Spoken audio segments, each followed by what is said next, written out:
This is a place in the Olympic Park that very few people get to see. It's a dressing room much like any other, white walls, a few benches and coat hooks. But it's in places like this, the nooks and crannies of Olympic venues, that gold medals will be won and lost. This is the inner sanctum, where the last few crucial moments are spent before stepping out into the megawatt light of the competition arena just a few yards down that corridor. It is here that athletes perform the highly secretive routines designed to take them into the zone. Here you will see some truly bizarre things. Some athletes in half trances pacing from foot to foot, others with their eyes closed, visualizing optimum performance. Some athletes enact bizarre superstitions, others offer silent prayers. In many ways, this is one of the most surreal places in sport, but also perhaps one of the most fascinating. Often the final few moments before competition are highly solitary.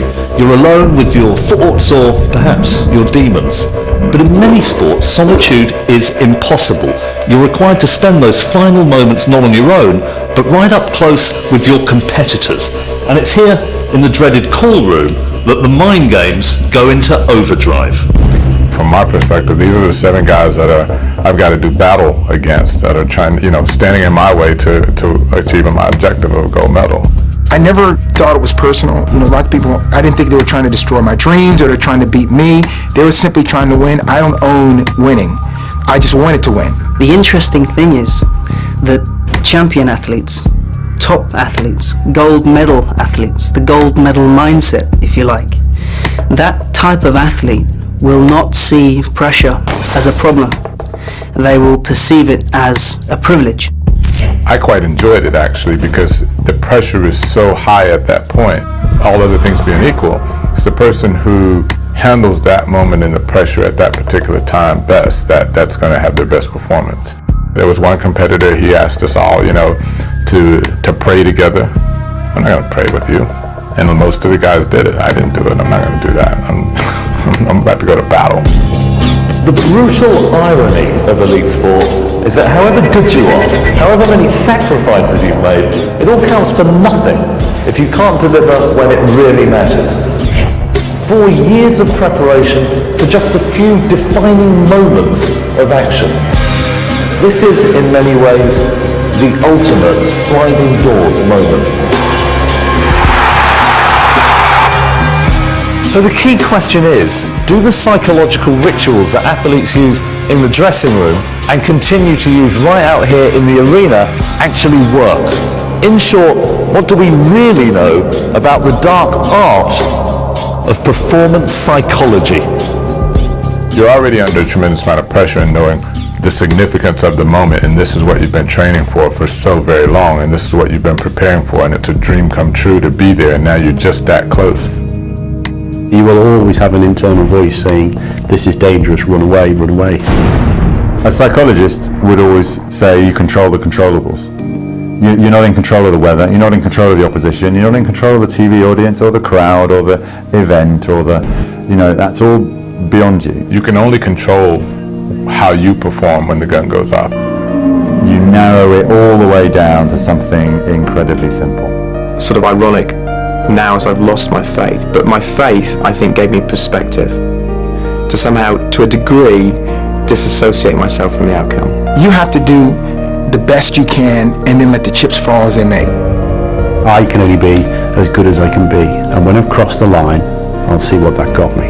That's a very calming, focusing and quite inspiring thought. Performance psychology is, to a large extent, about the elimination of doubt. In many circumstances, doubt is a rather sensible thing. If someone's trying to flog you an insurance policy, it makes sense to doubt whether what they are saying is true. But in sport, doubt is catastrophic. If you don't believe you're going to nail a forehand or score a penalty, you're almost certain to miss.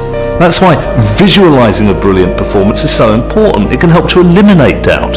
Superstitions can do the same kind of thing. They provide reassurance and boost self-belief. Superstition is a very interesting phenomenon, particularly in the world of sports psychology, because what we're actually saying is thoughts become things, and what we think affects the way we feel, and the way we feel ultimately affects the way that we behave, and ultimately in the sporting context, perform. A similar kind of thing happens in the field of medicine. A sugar pill with no pharmacology whatsoever can have incredible effects, reducing pain and anxiety, even eliminating nausea, so long as you believe it will. As Jonathan Edwards put it in a slightly different context, any belief can have astonishingly powerful effects, providing it is held with sufficient conviction. Maybe that's the key here, is you need to find something that works for you. Every athlete is an individual, and you can take out the training manual, you can take out the sports psychology book, and you can say, well, Michael Johnson did this, and Carl Lewis did this, and Muhammad Ali did this, and you can go on and on through the greats, but none of them are who you are, and you have to find your own way. Delivering under pressure is a rather brutal thing, but also a profoundly subjective one. Many athletes are overcome with nerves, others are afflicted with terrible self-doubt. Is it any wonder that they reach for the particular ritual that makes sense to them, that provides a sense of reassurance and control? Prayer, superstition, visualization, take your pick. What is certain is that that minute difference between victory and defeat on the biggest stage of all is often to be found not in skill or effort, but in the recesses of the mind.